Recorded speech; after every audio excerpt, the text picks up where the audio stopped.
أشهد أن لا إله إلا الله وحده لا شريك له وأشهد أن محمدا عبده ورسوله أما بعد فأعوذ بالله من الشيطان الرجيم بسم الله الرحمن الرحيم الحمد لله رب العالمين الرحمن الرحيم مالك يوم الدين إياك نعبد وإياك نستعين اهدنا الصراط المستقيم صراط الذين أنعمت عليهم غير المغضوب عليهم ولا الضالين.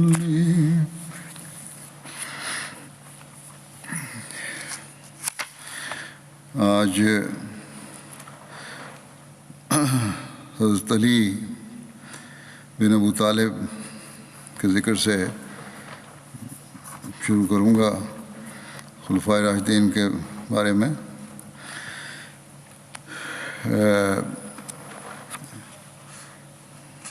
حضرت علی بن ابو طالب بن عبد المطلب بن ہاشم، ان کے والد کا نام عبد مناف تھا، جن کی کنیت ابو طالب تھی۔ آپ کی والدہ کا نام فاطمہ بنت اسد بن ہاشم تھا۔ آپ بعثت نبوی سے 10 سال قبل پیدا ہوئے تھے۔ حضرت علی رضی اللہ عنہ کے حلیہ کے بارے میں بیان ہوتا ہے کہ آپ کا قد درمیانہ تھا، آنکھیں سیاہ تھیں، آپ کا جسم فربا تھا، کندھے چوڑے تھے۔ حضرت علی کی والدہ نے آپ کا نام اپنے والد کے نام پر اسد رکھا تھا، اور آپ کی پیدائش کے وقت ابو طالب گھر پر موجود نہ تھے۔ جب ابو طالب واپس آئے تو انہوں نے آپ کا نام علی رکھ دیا، اسد کے بجائے۔ حضرت علی کے 3 بھائی اور 2 بہنیں تھیں۔ ان کے بھائی طالب، عقیل، جعفر، اور بہنیں ام ہانی اور ام جمانہ۔ ان میں طالب اور جمانہ کے علاوہ باقی سب نے اسلام قبول کر لیا تھا۔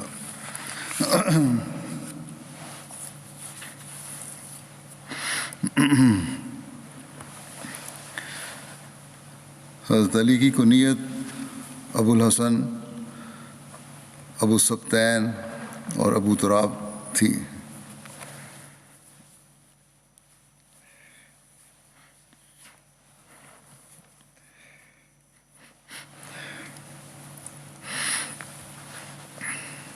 صحیح بخاری کی روایت کے مطابق حضرت سہیل بن سعد بیان کرتے ہیں کہ رسول اللہ صلی اللہ علیہ وسلم حضرت فاطمہ کے گھر آئے تو حضرت علی کو گھر میں نہ پایا۔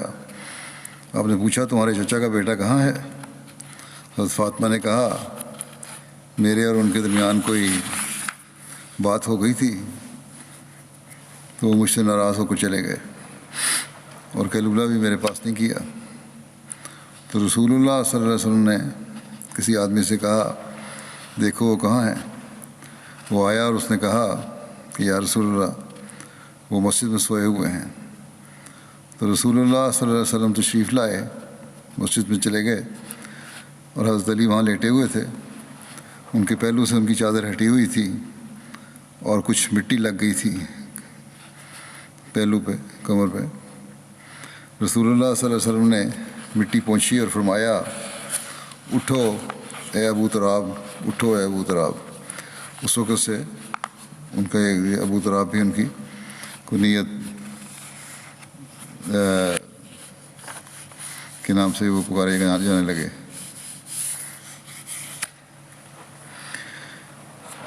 حضرت صلی اللہ علیہ وسلم کی کفالت میں کس طرح آئے، اس بارے میں بیان ہوتا ہے کہ مجاہد بن جبر ابو الحجاج بیان کرتے ہیں کہ قریش کو ایک بڑی مصیبت پیش آنا اللہ تعالیٰ کی طرف سے حضرت علی پر انعام اور خیر و برکت کا باعث بنا۔ حضرت ابو طالب کثیر العیال تھے، چنانچہ رسول اللہ صلی اللہ علیہ وسلم نے اپنے چچا حضرت عباس سے، جو بنو ہاشم میں زیادہ خوشحال تھے، فرمایا کہ اے عباس، آپ کا بھائی ابو طالب کثیر العیال ہے، اس قحط سے وہاں قحط پڑا تھا، لوگوں کی جو حالت ہے وہ آپ دیکھ رہے ہیں، آپ میرے ساتھ چلیں تاکہ ہم ان کی عیالداری میں کچھ کمی کر دیں۔ ان کے بیٹوں میں سے ایک میں لے لیتا ہوں، آپ صلی اللہ علیہ وسلم نے فرمایا، اور حضرت عباس کو کہا کہ ایک آپ لے لیں، ہم ان دونوں کے لیے حضرت ابو طالب کی طرف کافی ہو جائیں گے، آپ نے فرمایا۔ حضرت عباس نے کہا ٹھیک ہے۔ دونوں حضرت ابو طالب کے پاس آئے اور کہا ہم چاہتے ہیں کہ آپ کی عیالداری میں کچھ تخفیف کر دیں، یہاں تک کہ لوگوں کی وہ حالت جاتی رہے جس میں وہ اس وقت مبتلا ہیں۔ حضرت ابو طالب نے کہا کہ عقیل کو میرے پاس رہنے دو، اس کے علاوہ جو مرضی کرو۔ چنانچہ رسول اللہ صلی اللہ علیہ وسلم نے حضرت علی کا ہاتھ پکڑ کر انہیں اپنے ساتھ ملا لیا، اور حضرت عباس نے جعفر کو لیا اور اسے اپنے ساتھ ملا لیا۔ حضرت علی رسول اللہ صلی اللہ علیہ وسلم کے ساتھ رہے یہاں تک کہ اللہ تعالیٰ نے آپ صلی اللہ علیہ وسلم کو بطور نبی مبعوث فرما دیا۔ پھر حضرت علی نے آپ کی پیروی اختیار کی اور آپ پر ایمان لے آئے اور آپ کی تصدیق کی، اور حضرت جعفر حضرت عباس کے پاس رہے یہاں تک کہ انہوں نے یعنی حضرت جعفر نے بھی اسلام قبول کر لیا، اور وہ حضرت عباس یعنی حضرت عباس جو تھے حضرت جعفر سے پھر بے نیاز ہو گئے۔ اسی بات کا تذکرہ کرتے ہوئے،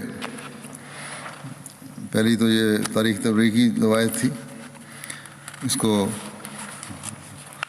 حضرت مرزا بشیر احمد صاحب نے یوں بیان فرمایا ہے کہ ابو طالب ایک بہت باعزت آدمی تھے مگر غریب تھے، اور بڑی تنگی سے ان کا گزارا چلتا تھا، خصوصاً ان ایام میں جب کہ مکے میں ایک قحط کی صورت تھی۔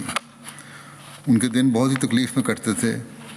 حضرت صلی اللہ علیہ وسلم نے جب اپنے چچا کی اس تکلیف کو دیکھا تو اپنے دوسرے چچا عباس سے ایک دن فرمانے لگے کہ چچا، آپ کے بھائی ابو طالب کی معیشت تنگ ہے، کیا اچھا ہو کہ ان کے بیٹوں میں سے ایک کو آپ اپنے گھر لے جائیں اور ایک کو میں لے آؤں۔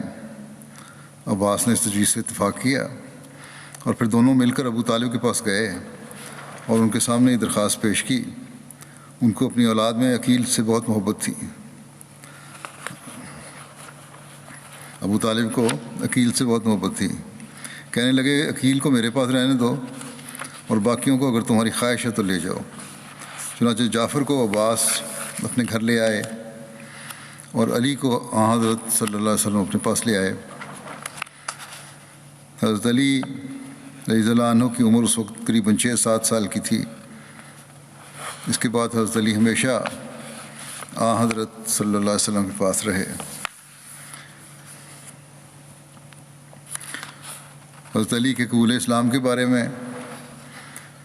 ابن اسحاق سے یہ روایت ہے کہ حضرت علی بن ابو طالب حضرت خدیجہ کے اسلام لانے اور آپ کے ساتھ نماز پڑھنے کے ایک دن بعد آئے۔ راوی کہتے ہیں کہ انہوں نے حضرت صلی اللہ علیہ وسلم اور حضرت خدیجہ کو نماز پڑھتے ہوئے دیکھا تو حضرت علی نے کہا اے محمد صلی اللہ علیہ وسلم، یہ کیا ہے؟ تو رسول اللہ صلی اللہ علیہ وسلم نے فرمایا یہ اللہ کا دین ہے جو اس نے اپنے لیے چن لیا ہے، اور رسولوں کو اس کے ساتھ مبعوث فرمایا، بس میں تمہیں اللہ اور اس کی عبادت کی طرف اور لات اور عزا کے انکار کی طرف بلاتا ہوں۔ اس پر حضرت علی نے آپ سے کہا یہ ایسی بات ہے جس کے بارے میں آج سے پہلے میں نے کبھی نہیں سنا، میں اس بارے میں کوئی بات نہیں کر سکتا جب تک ابو طالب سے اس کا ذکر نہ کر لوں۔ رسول اللہ صلی اللہ علیہ وسلم نے ناپسند فرمایا کہ آپ کے اعلان نبوت سے پہلے یہ راز کھل جائے۔ چنانچہ آپ نے فرمایا کہ اے علی، اگر تم اسلام نہیں قبول کرتے تو اس بات کو پوشیدہ رکھو۔ بس حضرت علی نے وہ رات گزاری، پھر اللہ نے حضرت علی کے دل میں اسلام کو داخل کر دیا، اور اگلی صبح رسول اللہ صلی اللہ علیہ وسلم کی خدمت میں حاضر ہوئے اور عرض کیا کہ اے محمد، رات کو آپ نے میرے سامنے کیا چیز پیش فرمائی تھی؟ رسول اللہ صلی اللہ علیہ وسلم نے فرمایا، تم اس بات کی شہادت دو کہ اللہ کے سوا کوئی معبود نہیں، وہ ایک ہے، اس کا کوئی شریک نہیں، اور لات اور عزا کا انکار کرو اور اللہ تعالیٰ کے شریکوں سے برات کا اظہار کرو۔ حضرت علی نے ایسا ہی کیا اور اسلام قبول کر لیا۔ حضرت علی ابو طالب کے خوف سے پوشیدہ طور پر آپ صلی اللہ علیہ وسلم کے پاس آیا کرتے تھے اور انہوں نے اپنا اسلام مخفی رکھا، حالانکہ رہتے بھی وہیں تھے، کیونکہ روایتوں میں یہی بار رسول الغابہ کی یہ روایت ہے۔ حضرت ختیجہ کے بعد سب سے پہلے ایمان لانے والے حضرت علی تھے۔ اس وقت حضرت علی کی عمر 13 برس تھی، بعض دوسری روایات میں 15، 16 اور 18 سال عمر کا بھی ذکر ملتا ہے۔ سیرت نگاروں نے یہ بحث بھی اٹھائی ہے کہ مردوں میں سے پہلے کون ایمان لایا تھا، حضرت ابوبکر یا حضرت علی یا حضرت زید۔ بعض اس کا یہ حل نکالتے ہیں کہ بچوں میں سے حضرت علی اور بڑوں میں سے حضرت ابوبکر اور غلاموں میں سے حضرت زید۔ اس بارے میں حضرت مرزا بشیر احمد صاحب نے بھی اپنا ایک نقطۂ نظر پیش کیا ہے۔ اب کہتے ہیں کہ حضرت ختیجہ کے بعد مردوں میں سب سے پہلے ایمان لانے والے کے متعلق مورخین میں اختلاف ہے۔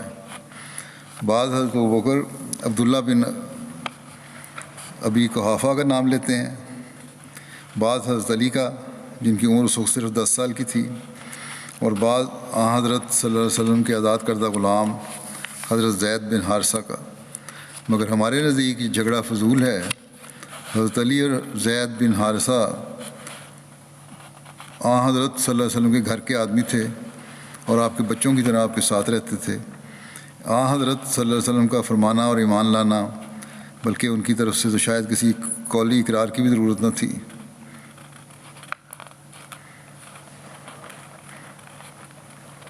بس ان کے نام بیچ میں لانے کی ضرورت نہیں، یعنی صلی اللہ علیہ وسلم فرمانا اور ان کا ایمان لانا ایک سے کوئی نہیں فرق پڑتا، تو ایک ہی بات ہے کہ کسی قولی اقرار کی ضرورت نہیں اس کے لیے۔ بس ان کا نام بیچ میں لانے کی ضرورت نہیں، اور جو باقی رہے ان میں سب سے پہلے حضرت ابوبکر مسلمہ طور پر مقدم ہیں اور سابق بالایمان تھے۔ حضرت مسلم موعود رضی اللہ عنہ فرماتے ہیں کہ حضرت موسیٰ علیہ السلام کو اللہ تعالیٰ سے مانگنے پر ایک مددگار ملا تھا، مگر محمد رسول اللہ صلی اللہ علیہ وسلم کی شان دیکھو کہ آپ کو بن مانگے مددگار مل گیا۔ یہاں حضرت مسلم موعود حضرت ختیجہ کا ذکر فرمانا چاہ رہے ہیں اور آپ کو بتا رہے ہیں کہ حضرت ختیجہ آپ کی مددگار تھیں۔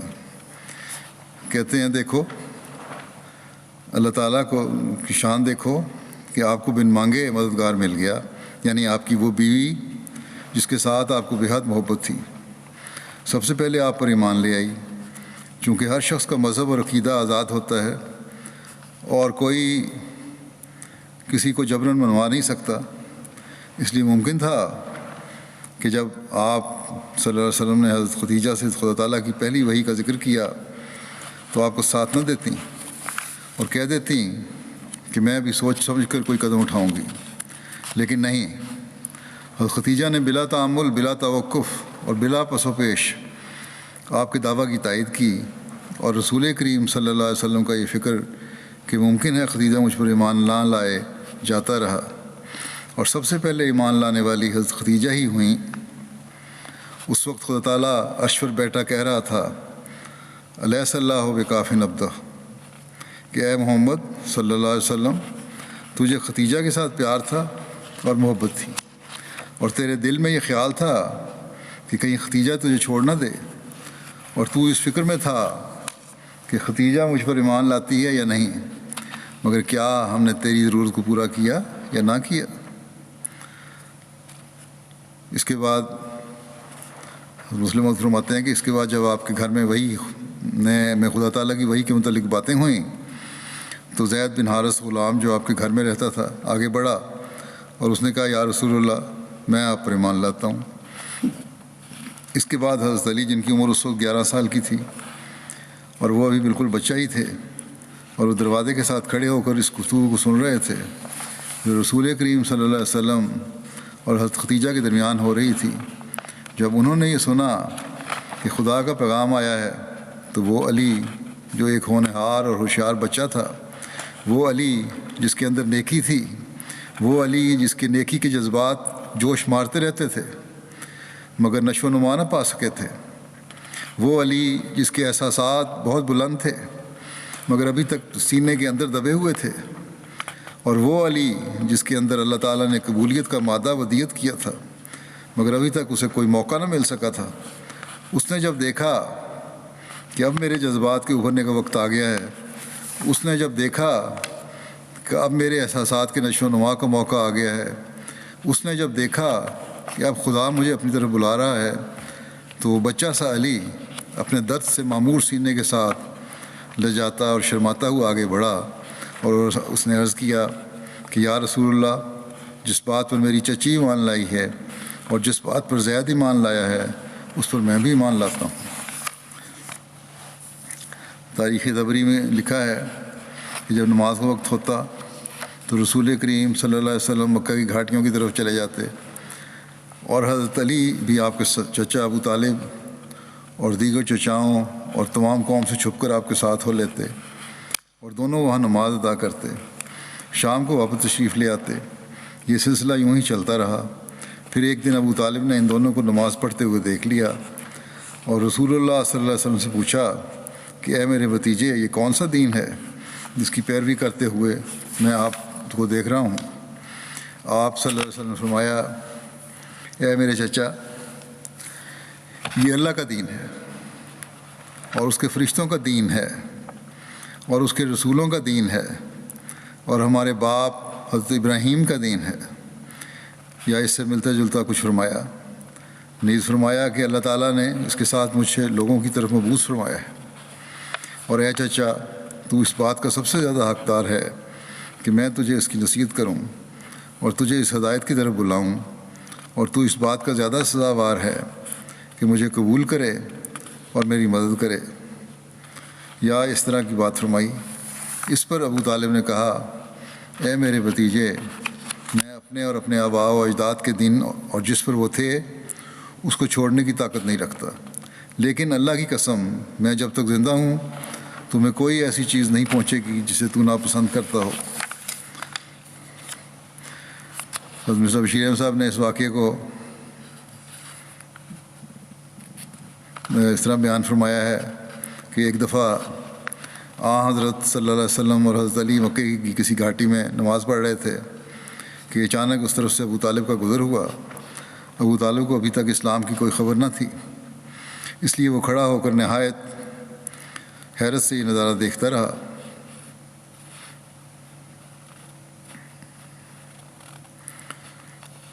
جب آپ نماز ختم کر چکے تو اس نے پوچھا کہ بھتیجے، یہ کیا دین ہے جو تم نے اختیار کیا ہے؟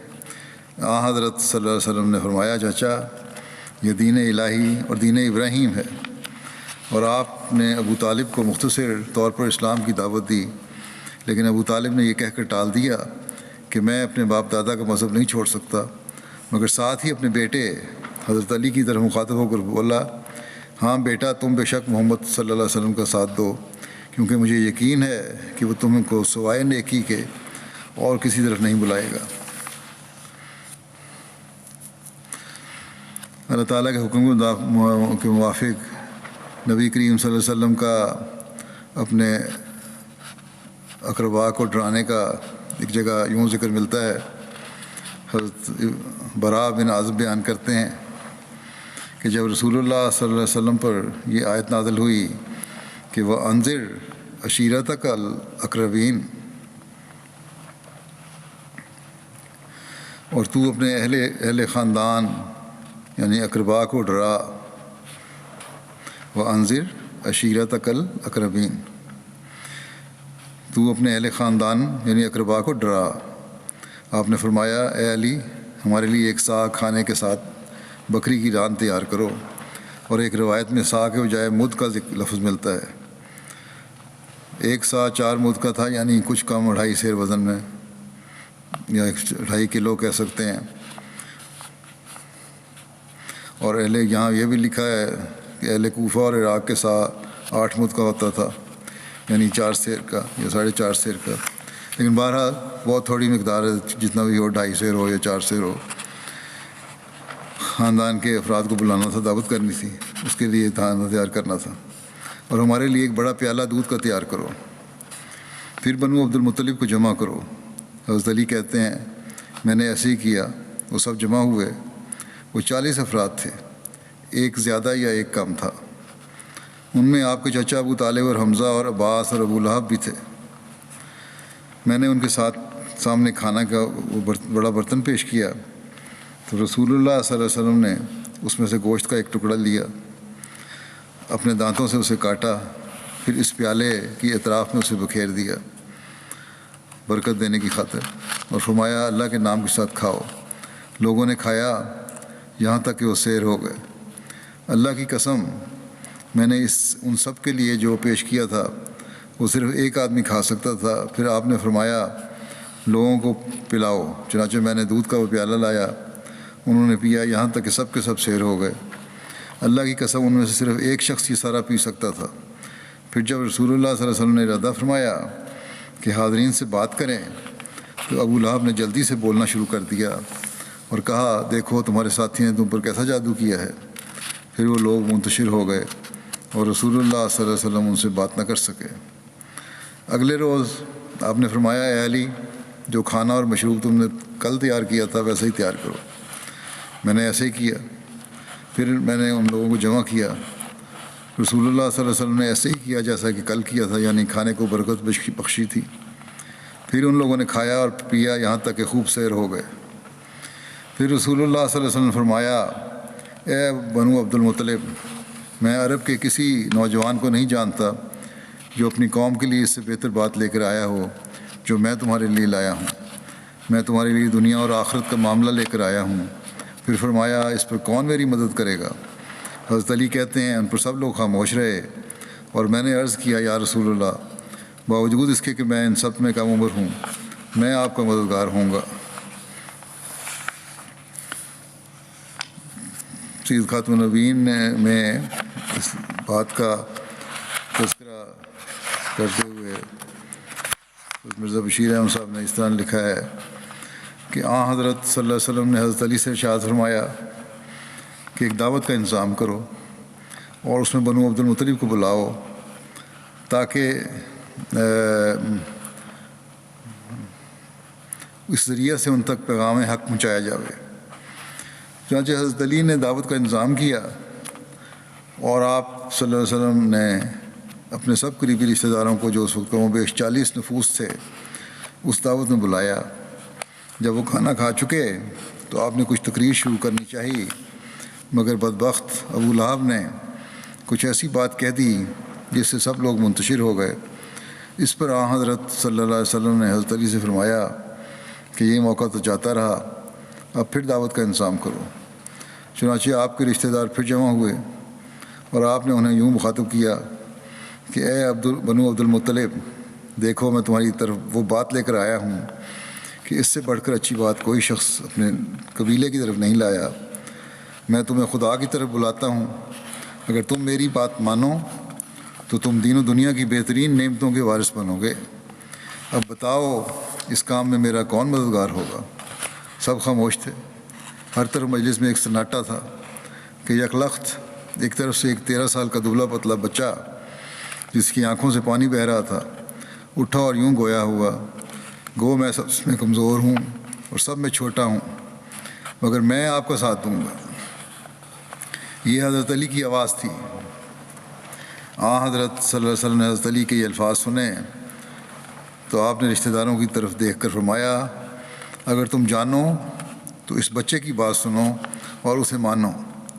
حاضرین نے نظارہ دیکھا تو بجائے عبرت حاصل کرنے کے سب کھلا کر ہنس پڑے، اور ابو لہب اپنے بڑے بھائی ابو طالب سے کہنے لگا لو اب محمد تمہیں یہ حکم دیتا ہے کہ تم اپنے بیٹے کی پیروی اختیار کرو، اور پھر یہ لوگ اسلام اور آن حضرت صلی اللہ علیہ وسلم کی کمزوری پر ہنسی اڑاتے ہوئے رخصت ہو گئے۔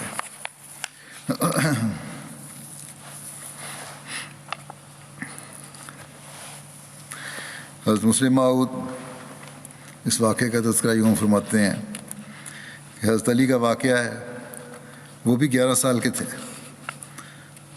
بچوں کو بھی اس کو غور سے سننا چاہیے۔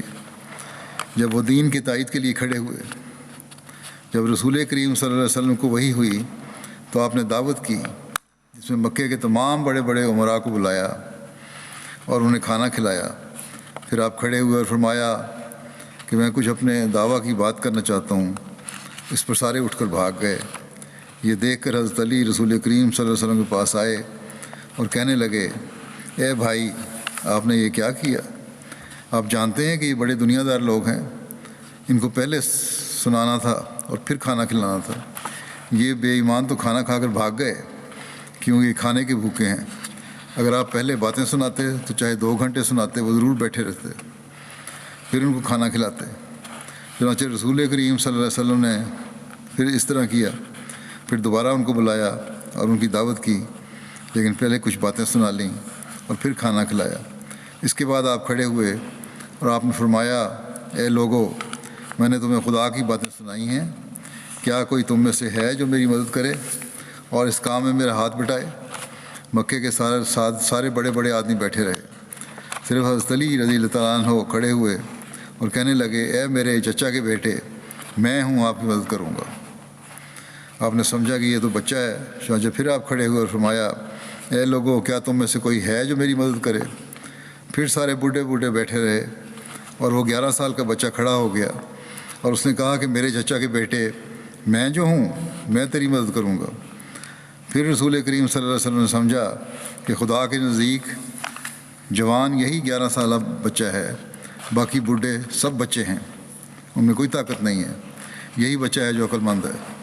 چنانچہ آپ نے ان کو اپنے ساتھ ملا لیا اور پھر وہی علی آخر تک آپ کے ساتھ رہے، اور پھر آپ کے بعد خلیفہ بھی ہوئے اور انہوں نے دین کی بنیاد ڈالی۔ اسی طرح آپ کی نسل کو بھی اللہ تعالیٰ نے نیک بنایا اور 12 نسلوں تک برابر ان میں 12 امام پیدا ہوئے۔ حضرت مسلم موعود رضی اللہ عنہ ایک جگہ حضرت علی کا ذکر کرتے ہوئے فرماتے ہیں کہ حضرت علی جب ایمان لائے تو وہ بھی بچے ہی تھے، اور وہ بھی یہ سمجھ کر ایمان لائے تھے کہ مجھے اسلام کے لیے ہر قسم کے مصائب برداشت کرنے پڑیں گے۔ بچے تھے لیکن یہ سمجھ کے ایمان لائے تھے کہ قربانی مجھے دینی پڑے گی، یہاں تک کہ اگر جان قربان کرنے کا وقت آیا تو مجھے اپنی جان بھی خدا تعالیٰ کی راہ میں پیش کرنی پڑے گی۔ حدیثوں میں آتا ہے کہ رسول کریم صلی اللہ علیہ وسلم نے اپنی رسالت کے ابتدائی ایام میں ایک دعوت کی جس میں بنو عبد المطلب کو بلایا تاکہ ان تک پیغام حق پہنچایا جائے۔ چنانچہ آپ کے بہت سے رشتہ دار اس دعوت میں شریک ہوئے۔ جب سب لوگ کھانا کھا چکے تو آپ نے کھڑے ہو کر تقریر کرنا چاہی، مگر ابو لہب نے ان سب لوگوں کو منتشر کر دیا اور وہ آپ کی بات سنے بغیر اپنے اپنے گھروں کو چلے گئے۔ آپ بہت حیران ہوئے کہ یہ اچھے لوگ ہیں جو دعوت کھا کر بھی بات نہیں سنتے، مگر آپ مایوس نہیں ہوئے، بلکہ آپ نے حضرت علی سے فرمایا کہ دوبارہ ان کی دعوت کی جائے۔ چنانچہ دوبارہ ان سب کو کھانے پر مدعو کیا گیا۔ جب وہ سیر ہو کر کھا چکے تو آپ کھڑے ہوئے اور فرمایا کہ دیکھو اللہ تعالیٰ کا یہ تم پر کتنا بڑا احسان ہے کہ اس نے اپنا نبی تمہارے اندر بھیجا ہے۔ میں تمہیں خدا کی طرف بلاتا ہوں، اگر تم میری بات مانو گے تو تم دینی اور دنیاوی نعما کے وارث قرار پاؤ گے۔ کیا تم میں سے کوئی ہے تو اس کام میں میرا مددگار بنے؟ یہ سن کر ساری مجلس پر سناٹے کی سی حالت طاری ہو گئی، مگر یکلخت ایک کونے سے ایک نوعمر بچہ اٹھا اور اس نے کہا کہ گو میں ایک کمزور ترین فرد ہوں اور عمر میں سب سے چھوٹا ہوں، مگر میں آپ کا ساتھ دوں گا۔ یہ بچے حضرت علی تھے جنہوں نے اس وقت اسلام کی تائید کا اعلان کیا۔ حضرت علی کی قربانی کا واقعہ جو حضرت صلی اللہ علیہ وسلم کی ہجرت کے وقت حضرت علی نے دی، اس کا بھی ذکر اس طرح ملتا ہے کہ اہل مکہ نے وہاں مشورہ کر کے جب رسول اکرم صلی اللہ علیہ وسلم کے گھر پر حملہ آور ہو کر آپ کو قید کرنے یا قتل کرنے کا منصوبہ بنایا تو وہی الہی سے آپ کو دشمنوں کے اس ارادے کی اطلاع ہو گئی۔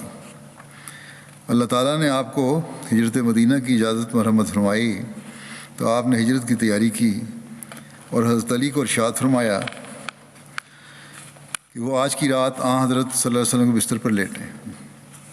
حضرت علی نے رسول اللہ صلی اللہ علیہ وسلم کی وہی سرخ حضرمی چادر اوڑھ کر رات گزاری جس میں آپ سویا کرتے تھے۔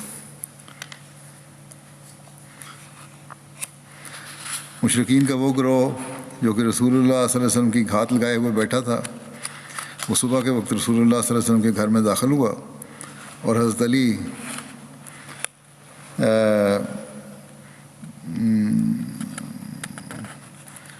علی بستر سے اٹھے۔ جب وہ حضرت علی کے قریب ہوئے تو ان لوگوں نے آپ کو پہچان لیا اور پوچھا تمہارا ساتھی کہاں ہے؟ حضرت صلی اللہ علیہ وسلم کے بارے میں پوچھا۔ حضرت علی نے کہا کہ میں نہیں جانتا، کیا میں رسول اللہ صلی اللہ علیہ وسلم پر نگران تھا؟ تم نے انہیں مکے سے نکل جانے کا کہا اور وہ چلے گئے۔ مشرکوں نے آپ کو ڈانٹ ڈپٹ کی اور زد و کوب کیا، پکڑ کر خانہ کعبہ میں لے گئے اور کچھ دیر محبوس رکھا، پھر آپ کو چھوڑ دیا۔ ایک اور سیرت میں کتاب میں لکھا ہے کہ رسول اللہ صلی اللہ علیہ وسلم کے ارشاد کے مطابق حضرت علی 3 دن کے بعد اہل مکہ کی امانتیں لوٹا کر ہجرت کر کے نبی کریم کے پاس پہنچے اور آپ کے ساتھ قبا میں کلثوم بن ہدم کے ہاں قیام پذیر تھے۔ سیرت ختم النبیین میں اس واقعہ کے ہجرت کے دوران کا جو واقعہ ہوا اس کو یوں ذکر آیا ہے کہ رات کا تاریک وقت تھا اور وہ ظالم قریش جو مختلف قبائل سے تعلق رکھتے تھے اپنے خونی ارادے کے ساتھ آپ صلی اللہ علیہ وسلم کے مکان کے گرد جمع ہو کر آپ کے مکان کا محاصرہ کر چکے تھے اور انتظار تھا کہ صبح ہو یا آپ صلی اللہ علیہ وسلم اپنے گھر سے نکلیں تو آپ پر ایک دم حملہ کر کے قتل کر دیا جائے۔ حضرت صلی اللہ علیہ وسلم کے پاس بعض کفار کی امانتیں پڑی تھیں، کیونکہ باوجود شدید مخالفت کے اکثر لوگ اپنی امانتیں آپ کے صدق و امانت کی وجہ سے آپ کے پاس رکھوایا کرتے تھے۔ لہذا آپ صلی اللہ علیہ وسلم نے حضرت علی کو ان امانتوں کا حساب کتاب سمجھا دیا اور تاکید کی کہ بغیر امانتیں واپس کیے مکے سے نہ نکلنا۔ اس کے بعد آپ صلی اللہ علیہ وسلم نے ان سے فرمایا کہ تم میرے بستر پر لیٹ جاؤ اور تسلی دی کہ انہیں خدا کے فضل سے کوئی گزر نہیں پہنچے گا۔ وہ لیٹ گئے اور آپ نے اپنی چادر جو سرخ رنگ کی تھی ان کے اوپر اڑا دی۔ اس کے بعد آپ اللہ کا نام لے کر اپنے گھر سے نکلے۔ اس وقت محاصرین آپ کے دروازے کے سامنے موجود تھے، مگر چونکہ انہیں یہ خیال نہیں تھا کہ حضرت صلی اللہ علیہ وسلم اس قدر اول شب میں ہی گھر سے نکل آئیں گے، وہ اس وقت اس قدر غفلت میں تھے کہ آپ ان کے سروں پر خاک ڈالتے ہوئے آپ صلی اللہ علیہ وسلم ان مخالفین کے سروں پر خاک ڈالتے ہوئے ان کے درمیان سے نکل گئے اور ان کو خبر تک نہ ہوئی۔ اب حضرت صلی اللہ علیہ وسلم خاموشی کے ساتھ مگر جلد مکے کی گلیوں میں سے گزر رہے تھے اور تھوڑی ہی دیر میں آبادی سے باہر نکل گئے اور غار ثور کی راہ لی۔ حضرت ابوبکر کے ساتھ پہلے ہی تمام بات طے ہو چکی تھی، وہ بھی راستے میں مل گئے۔ غار ثور جو اسی وقت واقعے کی وجہ سے اسلام میں ایک مقدس یادگار سمجھی جاتی ہے، مکے سے جانب جنوب یعنی مدینے سے مختلف جانب 3 میل کے فاصلے پر ایک بنجر اور ویران پہاڑی کے اوپر خاصی بلندی پر واقع ہے اور اس کا راستہ بھی بہت دشوار گزار ہے۔ مدینے کی طرف نہیں ہے بلکہ مخالف سمت میں ہے۔ وہاں پہنچ کر پہلے حضرت ابوبکر نے اندر سے گھس کر جگہ صاف کی اور پھر آپ بھی اندر تشریف لے گئے۔ دوسری طرف وہ قریش جو آپ کے گھر کا محاصرہ کیے ہوئے تھے وہ تھوڑی دیر کے بعد آپ کے گھر کے اندر جھانک کر دیکھتے تھے تو حضرت علی کو آپ کی جگہ پر لیٹا دیکھ کر مطمئن ہو جاتے تھے، لیکن صبح ہوئی انہیں علم ہوا کہ ان کا شکار ان کے ہاتھ سے نکل گیا ہے۔ اس پر وہ ادھر ادھر بھاگے، مکے کی گلیوں میں صحابہ کے مکانات پر تلاش کیا مگر کچھ پتہ نہ چلا۔ اس غصے میں انہوں نے حضرت علی کو پکڑا اور کچھ مارا پیٹا۔ اس قربانی کا ذکر حضرت علی کی اس قربانی کا ذکر حضرت مسلم موعود نے یوں فرمایا ہے، فرماتے ہیں کہ رسول کریم صلی اللہ علیہ وسلم نے گھر سے نکلتے وقت حضرت علی کو اپنے بستر پر لٹا دیا۔ چارپائی کا رواج ان دنوں نہیں تھا، بلکہ اب تک بھی مکے میں چارپائی کا رواج نہیں۔ بعض روایات میں غلطی سے یوں بیان ہوا ہے کہ رسول کریم صلی اللہ علیہ وسلم نے آپ کو اپنی چارپائی پر لٹا دیا۔ جب رسول کریم صلی اللہ علیہ وسلم رات کے وقت ان لوگوں کے پاس سے گزرے تو ان میں سے بعض نے بستر بنایا جاتا تھا، چارپائی نہیں ہوتی تھی باقاعدہ۔ ان میں سے بعض نے آپ کو دیکھا بھی، اگر انہوں نے خیال کر لیا کہ یہ کوئی اور شخص ہے جو شاید آپ سے ملنے کے لیے آیا ہوگا اور اب واپس جا رہا ہے۔ اس کی وجہ یہی تھی کہ رسول کریم صلی اللہ علیہ وسلم نہایت دلیری کے ساتھ باہر نکلے تھے اور آپ کی طبیعت پر ذرا بھی خوف نہیں تھا۔ انہوں نے سمجھا کہ اتنی دلیری سے آپ اس وقت باہر نکلنے کی جرت نہیں کہاں کر سکتے ہیں، یہ ضرور کوئی اور آدمی ہے جو آپ سے ملنے کے لیے آیا ہوگا۔ اس کے بعد انہوں نے دروازے کی دراڑ میں سے اندر جھانکا، یہ اطمینان کرنے کے لیے کہ کہیں آپ باہر تو نہیں نکل گئے۔ تو انہوں نے ایک آدمی کو سویا ہوا دیکھا اور خیال کیا کہ یہی رسول کریم صلی اللہ علیہ وسلم ہے۔ غرض ساری رات وہ آپ کے مکان کا پہرے دیتے رہے۔ پھر جب مناسب وقت سمجھا تو اندر داخل ہوئے، اور شاید انہیں جسم سے شک پڑ گیا کہ جسم حضرت صلی اللہ علیہ وسلم کا نہیں۔ انہوں نے منہ پر سے کپڑا اٹھا کر دیکھا، یا شاید منہ ننگا تھا۔ بہرحال انہیں معلوم ہوا کہ سونے والے شخص حضرت علی ہیں، رسول کریم صلی اللہ علیہ وسلم نہیں۔ تب انہوں نے معلوم ہوا کہ رسول کریم صلی اللہ علیہ وسلم سلامتی کے ساتھ جا چکے ہیں، اور ان کے لیے اب سوائے ناکامی کے کچھ باقی نہیں رہا۔ ایک اور جگہ حضرت مسلم موعود بیان فرماتے ہیں کہ اللہ تعالیٰ نے حضرت علی کو یہ عظیم الشان قربانی کرنے کی توفیق عطا فرمائی کہ جب رسول کریم صلی اللہ علیہ وسلم نے ہجرت کے لیے رات کے وقت اپنے گھر سے نکلنا چاہا تو آپ صلی اللہ علیہ وسلم نے حضرت علی سے فرمایا کہ تم میرے بستر پر لیٹ جاؤ، تاکہ کفار اگر جھانک کر دیکھیں تو انہیں یہ دکھائی دیتا رہے کہ کوئی شخص بستر پر سو رہا ہے، اور وہ تعاقب کے لیے ادھر ادھر نہ نکلیں۔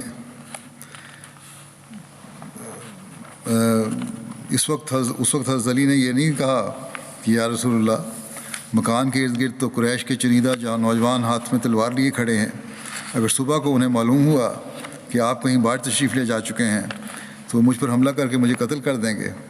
بلکہ بڑے اطمینان کے ساتھ، یعنی حضرت علی بڑے اطمینان کے ساتھ رسول کریم صلی اللہ علیہ وسلم کے بستر پر لیٹ گئے، اور آپ نے اپنی چادر ان پر ڈال دی۔ جب صبح ہوئی اور قریش نے دیکھا کہ محمد رسول اللہ صلی اللہ علیہ وسلم کی بجائے حضرت علی آپ کے بستر سے اٹھے ہیں تو اپنی ناکامی پر دانت پیس کر رہ گئے، اور انہوں نے حضرت علی کو پکڑ کر مارا پیٹا، مگر اس سے کیا ہو بن سکتا تھا؟ خدائی نوشتے پورے ہو چکے تھے، اور محمد رسول اللہ صلی اللہ علیہ وسلم سلامتی کے ساتھ مکے سے باہر جا چکے تھے۔ اس وقت حضرت علی کو کیا معلوم تھا کہ مجھے اس ایمان کے بدلے میں کیا ملنے والا ہے؟ ہاں، اللہ تعالیٰ جانتا تھا کہ اس قربانی کے بدلے میں صرف حضرت علی ہی عزت نہیں پائیں گے، بلکہ حضرت علی کی اولاد بھی عزت پائے گی۔ چنانچہ اللہ تعالیٰ نے حضرت علی پر پہلا فضل تو یہ کیا کہ ان کو رسول کریم صلی اللہ علیہ وسلم کی دامادی کا شرف بخشا۔ دوسرا فضل اللہ تعالیٰ نے ان پر یہ کیا کہ رسول کریم صلی اللہ علیہ وسلم کے دل میں ان کے لیے اتنی محبت پیدا کی کہ آپ نے بارہا ان کی تعریف فرمائی۔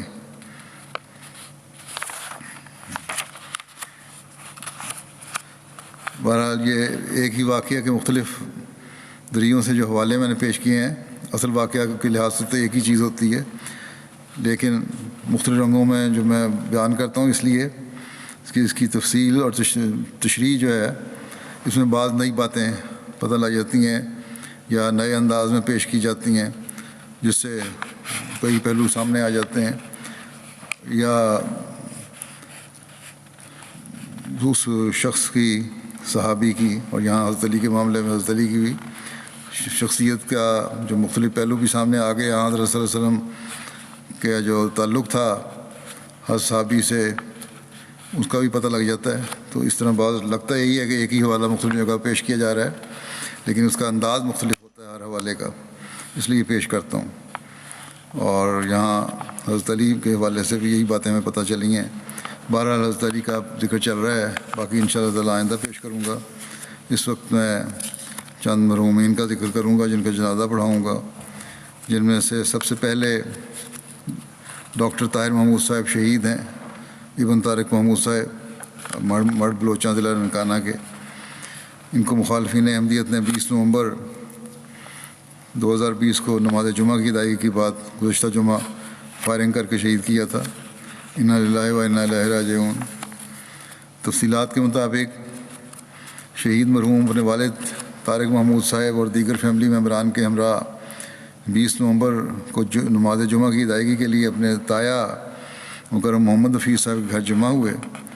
نماز جمعہ کی ادائیگی کے بعد تقریباً 2:30 بجے اپنے گھر جانے کے لیے باہر نکلے تو گلی میں موجود مہد نامی ایک 16 سالہ نوجوان جو پسٹل سے مسلح تھا اس نے فائرنگ کی، اور فائرنگ کے نتیجے میں ڈاکٹر طاہر محمود صاحب موقع پر شہید ہو گئے۔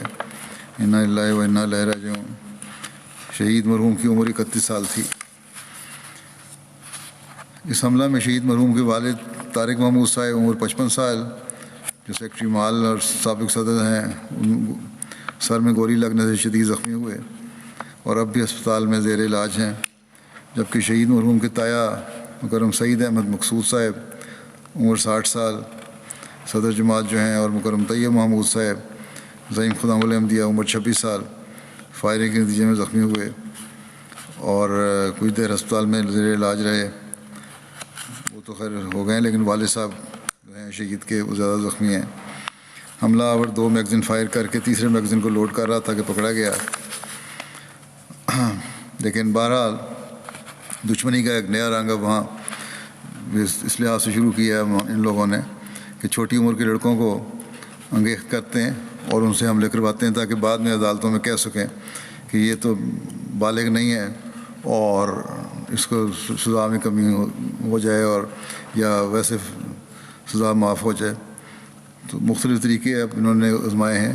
اوپر سے یہ کہتے ہیں کہ ہمیں کوئی شکوہ نہیں اور ہم بالکل کوئی سختی نہیں کر رہے، کوئی ناجائز ظلم نہیں کر رہے احمدیوں پر، اور دوسری طرف شہادتیں بھی ہو رہی ہیں اور مقدمات بھی حکومت کے افسران زبردستی مقدمات قائم بھی کر رہے ہیں بعض افسران۔ بہرحال اللہ تعالیٰ کرے کہ ان لوگوں کو عقل آئے، اور اگر نہیں ہے تو اللہ تعالیٰ خود ہی ان کی پکڑ کرے۔ مرحوم کے خاندان میں احمدیت کا نفوذ ان کے دادا مکرم حکیم محمد ابراہیم صاحب کے ذریعے ہوا تھا، جنہوں نے اپنے دیگر خاندان کے افراد کے ہمراہ 13 سال کی عمر میں خلافت ثانیہ کے دور میں بیعت کی تھی۔ مرحوم شہید جو تھے اسلامیہ کالج لاہور سے انہوں نے FSc کیا، جس کے بعد 2013 میں ماسکو روس سے MBBS کی ڈگری حاصل کی اور آج کل PMC کے امتحان کی تیاری کر رہے تھے۔ فضل عمر اسپتال میں بھی کام کرتے رہے ہیں۔ شہید مرحوم بے شمار خصوصیات کے حامل تھے، خلافت سے بے انتہا محبت تھی، جماعتی عہدیداران اور مرکزی مہمانان کا بے حد احترام کرتے تھے۔ جب بھی ان کو کوئی کام کے لیے کہا جاتا جماعت کی طرف سے فوری طور پہ حاضر ہو جاتے۔ بے حیثیت قائد خدام الاحمدیہ خدمت کی توفیق پائی۔ متعدد مرتبہ مریضوں کو خود اپنی گاڑی میں ہسپتالوں میں پہنچایا، ہمیشہ خدمت میں پیش رہتے تھے، اور غیر جماعت کے ساتھ بھی یہی تعلق تھا ان کا۔ کئی شریف النفس غیر نماز احباب تشریف لا کر اس سانحہ پر افسوس کا اظہار کرتے رہے۔ اس خاندان کو عرصہ دراز سے شدید مخالفانہ حالات کا سامنا تھا۔ 1974 میں بھی مخالفین نے شہید مرحوم کے دادا جان کی دکان کو جلا دیا تھا۔ ان کے والد طارق محمود صاحب کو 2006 میں مخالفین نے ظالمانہ طریقے سے تشدد کا نشانہ بنایا تھا۔ چند دن پہلے ایک معاند احمدیت نے شہید مرحوم کے والد صاحب پر بازار سے گزرتے ہوئے تھوک پھینک دیا تھا۔ تھوکا اس قسم کی حرکتیں تو یہ مستقل کر رہے تھے لوگ ان کے ساتھ، لیکن بہرحال یہ وہاں ڈٹے ہوئے تھے۔ صداقت احمد صاحب مبلغ سینٹ پیٹرزبرگ رشیا لکھتے ہیں کہ تعلیمی زندگی کا ایک بڑا حصہ کازان تزارستان میں رشیا میں گزارا انہوں نے، اور کامیاب ڈاکٹر بن کر پاکستان گئے۔ کہتے ہیں کہ ڈاکٹر طاہر محمود صاحب نے دوران تعلیم جماعت کے ساتھ نہایت اخلاص کا تعلق قائم رکھا۔ نماز جمعہ اور چندوں کی ادائیگی میں بھی ہمیشہ باقاعدہ رہے، اور دیگر جماعتی پروگرام میں باوجود اس کے کہ ان کا ہاسٹل مشن ہاؤس سے کافی فاصلے پر تھا باقاعدہ شامل ہوتے اور شوق سے حصہ لیتے۔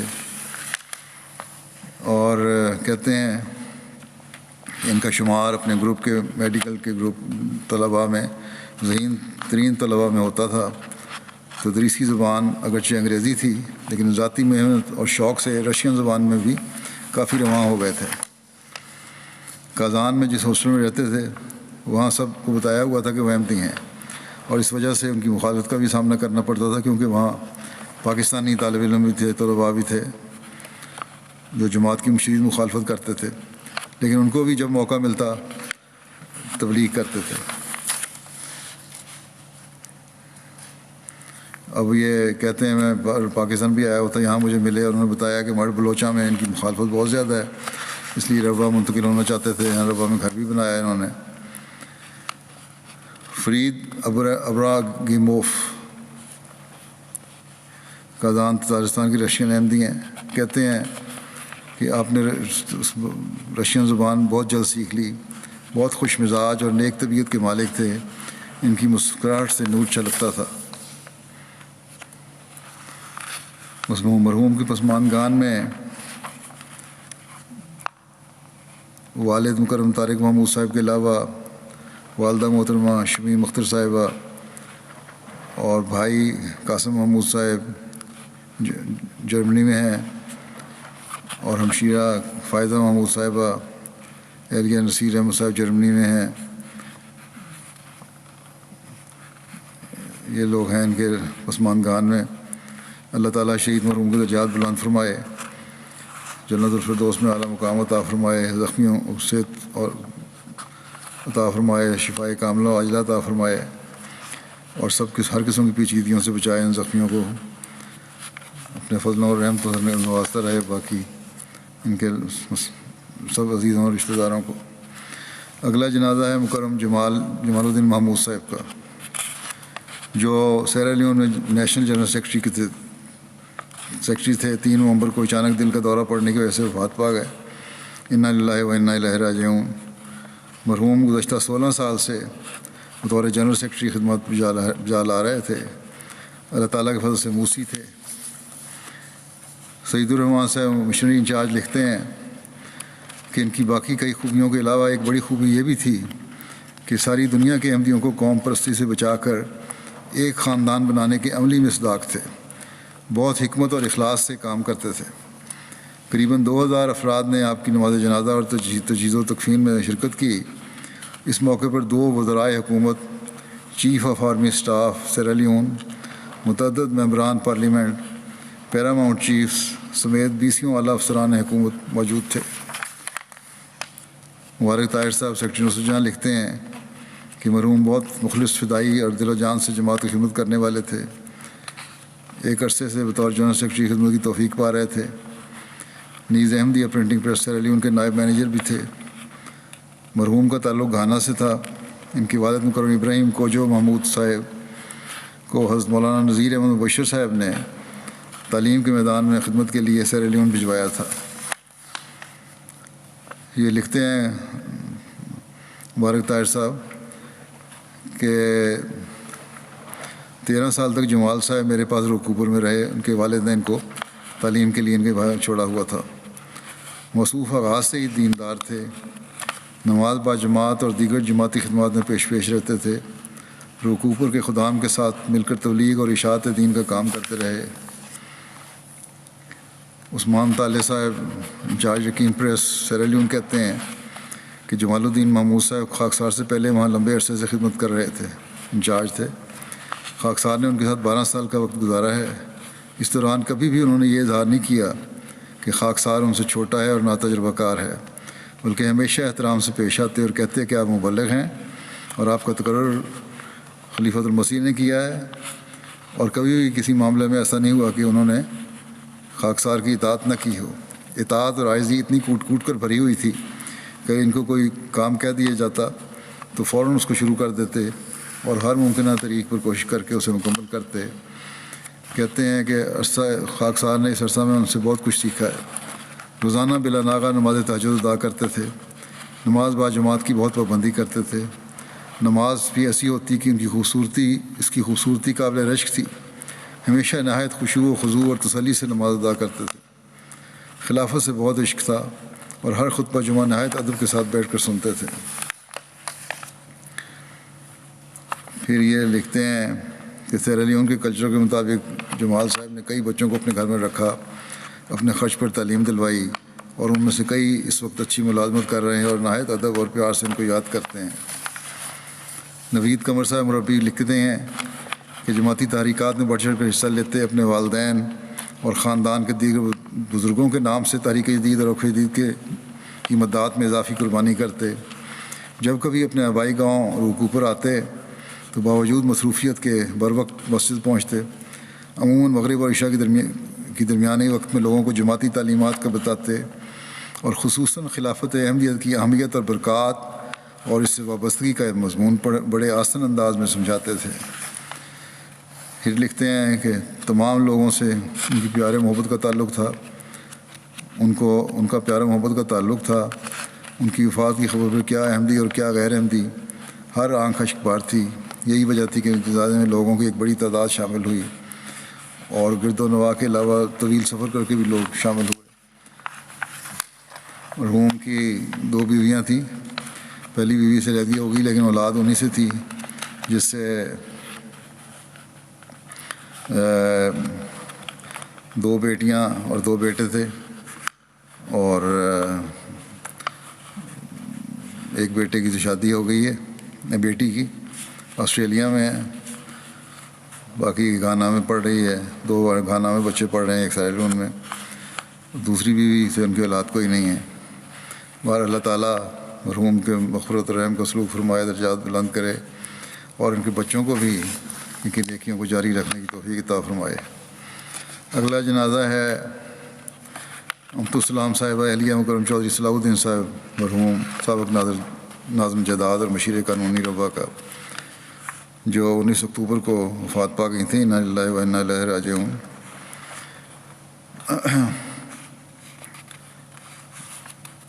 ان کے میاں جو تھے چودھری صلاح الدین صاحب، حضرت مسیح علیہ السلام کے صحابی حضرت چودھری عبداللہ خان صاحب اور حضرت امنہ بی بی صاحبہ کے پتر، دونوں جو تھے ان کے دادا اور دادی، وہ صحابی تھے، صحابہ میں سے تھے۔ ان کے بیٹے نعیم الدین صاحب لکھتے ہیں کہ جن باتوں نے میری زندگی پر انمٹ نقوش چھوڑے اپنی والدہ کے بارے میں، ان میں سے ایک والدہ صاحبہ کا ہماری نمازوں کا دھیان رکھنا تھا۔ یہ ان کا سب سے قوی طرز عمل تھا۔ ہمارا اور بڑی سختی سے پابندی کرواتی تھی، بڑا مضبوط تھا یہ طرز عمل۔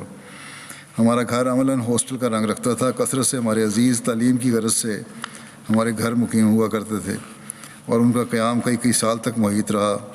والدہ مرحومہ اس امر کی ہر فرض سے متعلق خاص توجہ رکھتیں کہ تمام عزیزان نماز کی ہر صورت میں پابندی کریں، تمام بچوں کو خود قرآن پڑھا، بڑے بچوں کے لیے استاد کا تقرر بھی کرتی رہیں۔ دوسرا وصف جس نے میری ذات پر گہرا نقش چھوڑا، وہ آپ کا گھر میں مقیم افراد کے لیے ہر ممکن آرام اور سکھ کا سامان بہم پہنچانے کے لیے کوشاں رہنا تھا۔ اگر کسی روز ملازمہ چھٹی کر لیتی تو آپ سب بچوں کے کپڑے دھونے میں کبھی کوئی آر محسوس نہ کرتی، اپنے بچوں کا بھی دوسروں کا بھی۔ ہمارے ننیال اور ددیال کے افراد کو اکثر کثرت سے رواں آنا جانا لگا رہتا۔ والد صاحب مرحوم اکثر جماعتی ذمہ داریوں کے سبب رواں میں موجود نہ ہوتے۔ والدہ صاحبہ سب مہمانوں کی خاطر تواضع کرتی، کوئی دقیقہ نہ چھوڑتی، اور میں بڑا بیٹا تھا اس لیے میری نگرانی کرتی کہ مہمانوں کی صحیح طرح مہمانداری کروں اور کوئی کوتاہی نہ ہو۔ پھر کہتے ہیں کہ ہماری پردادی، دادی اور نانی اکثر و بیشتر لمبا عرصہ ہمارے یہاں مقیم ہوا کرتی تھیں، اور ہم خدا کے فضل سے 6 بہن بھائی تھے، اور کثیر تعداد میں خاندان کے بچے بھی ہمارے یہاں تعلیم کی غرض سے مقیم ہوا کرتے تھے۔ مگر ان تمام حالات کے باوجود آپ ان ہر سہ بزرگوں کی خدمت سال ہر سال تک نہایت آسان رنگ میں بجا لاتی رہیں۔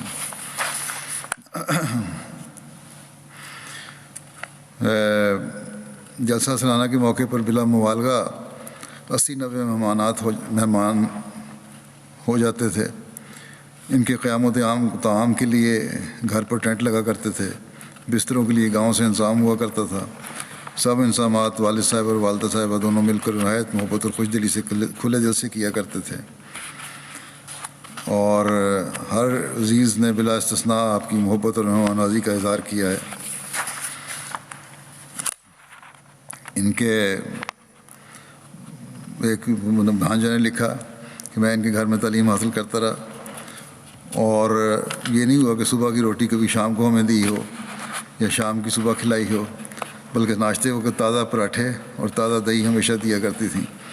اتنا خیال رکھا کرتی تھیں اب غیروں کے بچوں کو بھی، مطلب اپنے رشتہ دار بچے جو تعلیم حاصل کر رہے تھے، حالانکہ اپنی اولاد بھی کافی تھی۔ خلفائے سلسلہ سے محبت اور اطاعت کا مثالی تعلق تھا، اور پھر کہتے ہیں ان محترم معظم ہستیوں سے ہمارے رگ رگ میں بھی ایسی جذبات اور احساسات و محبت داخل کیے۔ ان کی بہو ہیں نبیلہ نعیم صاحبہ، کہتی ہیں مرحومہ بڑی خوبیوں کی مالک تھیں، نمازوں کی پابند تھیں، قرآن کریم کی تلاوت کرنے والی، نماز تہجد ادا کرنے والی، بڑی صابرہ شاکرہ وجود تھیں، مشکل وقت میں بھی کبھی کوئی شکوہ نہیں کرتی تھیں، خدا تعالیٰ کی رضا پر ہمیشہ خوش رہنے والی تھیں، غریب پرور تھیں، کسی کو دکھ تکلیف میں نہ دیکھ سکتی تھیں، ہمیشہ ان کی مدد کے لیے تیار رہتی تھیں۔ مرحومہ خلافت کی اطاعت میں اور وفا میں پیش رہتی تھیں۔ اللہ تعالیٰ ان کی اولاد کو اور ان کی نسل کو بھی ان خوبیوں کا حامل بنائے، مرحومہ سے مغفرت و رحم کا سلوک فرمائے، درجات بلند فرمائے۔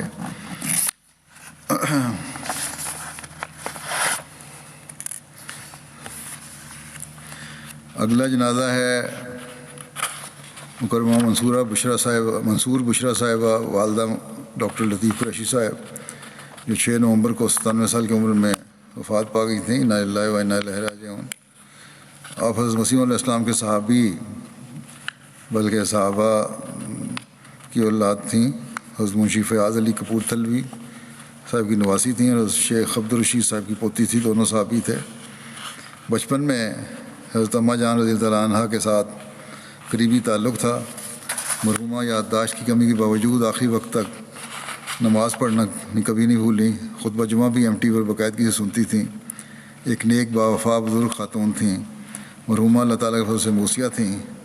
ڈاکٹر لطیف قریشی صاحب کو جیسا کہ میں نے کہا ان کی والدہ تھیں، اور گزشتہ دنوں ڈاکٹر قریشی صاحب کا بھی اور ان کی اہلیہ شوکت گور صاحبہ کا بھی انتقال ہوا۔ ان دونوں نے بھی جب تک یہ زندہ رہے، ڈاکٹر صاحب بھی اور ان کی اہلیہ بھی بڑی خوب خدمت کی ہے ان کی۔ بہرحال ان کی زندگی میں وہ فوت ہو گئے دونوں۔ ان کی پوتی عصمت مرزا لکھتی ہیں میری دادی حقیقی مومنہ احمدیت اور خلافت کی شہدائی خاتون تھیں۔ میں نے ان سے زیادہ عبادت گزار اور قرآن سے عقیدت اور محبت رکھنے والا نہیں دیکھا۔ خاموش طبع اور سادہ طبیعت کی مالک تھیں۔ اللہ تعالیٰ مرحومہ کے سے مغفرت اور رحم کا سلوک فرمائے، درجات بلند فرمائے۔ جمعہ کے بعد ان کی نماز جنازہ ادا کروں گا ان سب کی انشاءاللہ۔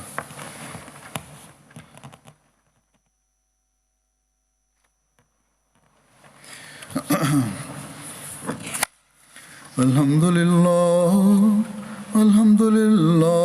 نحمده ونستعینه ونستغفره ونؤمن به ونتوکل علیہ ونعوذ باللہ من شرور انفسنا ومن سیئات اعمالنا من يهده الله فلا مضل له ومن يضلله فلا هادي له